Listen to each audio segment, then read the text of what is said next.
तो छत्तीसगढ़ और मध्य प्रदेश की ही तरह राजस्थान में भी बीजेपी ने प्रचंड जीत हासिल की। मतलब वहां हर 5 साल में सरकार बदलने का रिवाज कायम रहा। बीजेपी की इस बम्पर जीत के बाद पूरे राजस्थान में पार्टी के कार्यकर्ता जश्न मनाने में जुट गए, क्योंकि राजस्थान के जादूगर कहे जाने वाले अशोक गहलोत का जलवा मोदी मैजिक के सामने फेल हो गया। राजस्थान की राजधानी जयपुर से जश्न मनाने की जो तस्वीरें सामने आई, उनमें एक तस्वीर में पार्टी ऑफिस के बाहर बड़ी संख्या में बीजेपी के कार्यकर्ता ढोल और नगाड़ों के बीच झूमते नाचते नजर आए।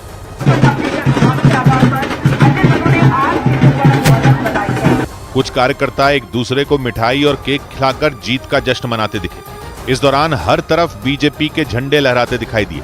कुछ कार्यकर्ता गले में बीजेपी का पटका और प्रधानमंत्री नरेंद्र मोदी का मुखौटा लगाकर थिरकते दिखे। राजस्थान में भारतीय जनता पार्टी को कोई नहीं हरा सकता है।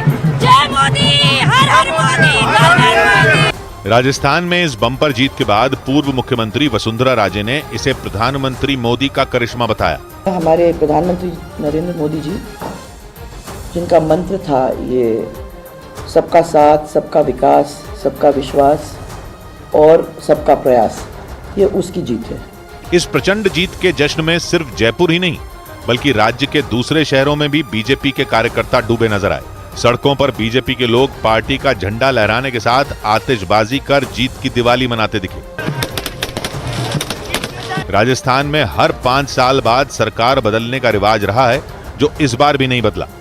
और राजस्थान में कांग्रेस की इस करारी हार के पीछे की सबसे बड़ी वजह सचिन पायलट फैक्टर को माना जा रहा है। मतलब ये कि सचिन पायलट का जिन सीटों पर असर था, वहां पार्टी को बड़ा नुकसान हुआ। असल में पूर्वी राजस्थान की 42 सीटों पर पायलट की अच्छी खासी पकड़ मानी जाती है, क्योंकि पूर्वी राजस्थान के इस इलाके में गुर्जर समुदाय का दबदबा है। खासकर अजमेर, टोंक, जयपुर, करौली, अलवर, धौलपुर, कोटा और सवाई माधोपुर समेत कई जिलों में 42 सीटें ऐसी हैं जहां गुर्जर समुदाय के मतदाता हार और जीत का फैसला करने की ताकत रखते हैं। सचिन पायलट खुद गुर्जर समुदाय से आते हैं। मतलब राजस्थान की 200 विधानसभा सीटों में 42 सीट पर सचिन पायलट का जादू सिर चढ़कर बोलता है। माना जाता है कि इसी वजह से 2018 के चुनाव में कांग्रेस को गुर्जर समुदाय ने एक तरफा वोट दिया था। वो चुनाव सचिन पायलट की ही अगुवाई में लड़ा गया था। 2018 में कांग्रेस ने इन 42 में 27 सीटों पर जीत हासिल की थी और बीजेपी सिर्फ 4 सीटों पर सिमट गई थी। लेकिन इस बार के नतीजों से इशारा मिलता है कि गुर्जर समुदाय के लोगों ने कांग्रेस का हाथ झटक दिया, क्योंकि इस बार बीजेपी ने इन 42 में 24 सीटें जीत ली और बीजेपी को 20 सीटों का पिछली बार के मुकाबले फायदा हुआ। कांग्रेस को सिर्फ 16 सीटें मिली। मतलब इस बार कांग्रेस को पिछली बार के मुकाबले 11 सीटों का नुकसान हुआ, जो कांग्रेस की इस हार की बड़ी वजहों में एक है।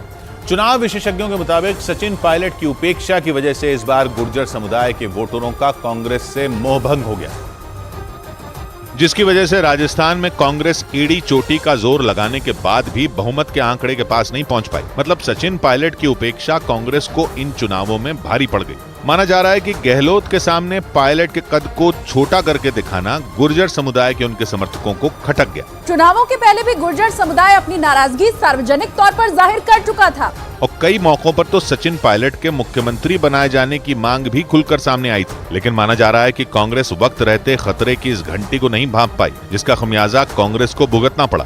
क्योंकि राजस्थान में 24 ऐसी सीटें हैं जहां गुर्जर समुदाय के वोट निर्णायक भूमिका में। पिछली बार कांग्रेस ने इन 24 में 17 सीटें जीती थी, जबकि बीजेपी को सिर्फ 4 सीटों के साथ संतोष करना पड़ा था। लेकिन इस बार बीजेपी ने इनमें आधी से ज्यादा सीटें यानी 16 सीटें जीत ली और उसे 12 सीटों का फायदा हुआ, जबकि 11 सीटों के नुकसान के साथ कांग्रेस के खाते में सिर्फ 6 सीटें ही हैं। इसीलिए माना जा रहा है कि इस बार कांग्रेस को गुर्जर समुदाय का 2018 जैसा साथ नहीं मिला और इसी वजह से कांग्रेस को हार का मुंह देखना पड़ा। मतलब चुनाव से पहले सचिन पायलट और अशोक गहलोत का हाथ मिलाना काम नहीं आया। हालांकि टीम पायलट इस चुनाव में अपनी आधी सीटें बचाने में कामयाब हो गई। यानी प्रधानमंत्री मोदी की लहर और जनता के आक्रोश के बाद भी इस चुनाव में टीम पायलट अपनी साख बचाने में सफल हो गई। इस चुनाव में सचिन पायलट ने अपने 30 करीबियों को पार्टी से टिकट दिलवाकर चुनावी मैदान में उतारा था। पायलट के धड़े के इन्हीं 30 लोगों को टीम पायलट भी कहा जा रहा था। इनमें 15 सीट मतलब आधी सीटों पर टीम पायलट के उम्मीदवार जीत हासिल करने में कामयाब हो गए, जबकि पिछली बार कांग्रेस को इन 30 में 18 सीटें मिली थी। यानी टीम पायलट को 3 सीट का नुकसान हुआ, जबकि बीजेपी ने 14 सीट पर कमल खिलाया और उसे 3 सीटों का फायदा हुआ। इन आंकड़ों से एक बात तो साफ है कि टीम पायलट ने इस चुनाव में अपना काम पूरा किया, लेकिन मुख्यमंत्री अशोक गहलोत अपना जादू दिखाने में नाकाम साबित हो गए। और राजस्थान में कांग्रेस की हार और बीजेपी की प्रचंड जीत के पीछे अशोक गहलोत और सचिन पायलट की खींचतान को ही बड़ी वजह माना जा रहा है, क्योंकि इन दोनों नेताओं के बीच 2018 से ही पार्टी और राज्य में दबदबे की लड़ाई चल रही है। और ये तब शुरू हुआ था जब 2018 में राजस्थान चुनाव जीतने के बाद कांग्रेस के सामने मुख्यमंत्री बनाने का सवाल खड़ा हुआ था। एक तरफ युवा चेहरा और प्रदेश अध्यक्ष सचिन पायलट थे, तो दूसरी ओर सरकार चला चुके अनुभवी नेता अशोक गहलोत। और माना जाता है कि यहीं से दोनों में मुख्यमंत्री की कुर्सी के लिए जबरदस्त खींचतान शुरू हुई। हालांकि इस झगड़े में अशोक गहलोत ने बाजी मार ली थी और कांग्रेस आलाकमान ने राज्य की बागडोर अशोक गहलोत को सौंप दी थी, जबकि पायलट को डिप्टी सीएम के पद से संतोष करना पड़ा था। लेकिन सरकार बनने के 19 महीने बाद पहली बार पायलट और गहलोत एक दूसरे के आमने सामने आ गए। विवाद की शुरुआत तब हुई जब जुलाई 2020 में पायलट गुट के 19 विधायक दिल्ली आ गए और उन्होंने गहलोत सरकार गिराने के संकेत दे दिए, जिससे नाराज कांग्रेस आलाकमान ने पायलट को डिप्टी सीएम और प्रदेश कांग्रेस अध्यक्ष पद से हटा दिया था। पायलट का समर्थन करने वाले मंत्रियों से भी उनके मंत्रालय छीन लिए गए थे। चुनाव के दौरान प्रधानमंत्री ने भी कांग्रेस के दोनों बड़े नेताओं के झगड़े का मुद्दा उठाया। ये परिवार ऐसा है कि राजेश जी को तो सजा दी, उसके बेटे को भी सजा देने में पड़े हुए हैं। कांग्रेस की इस कलह का असर चुनाव के नतीजों पर साफ दिखा।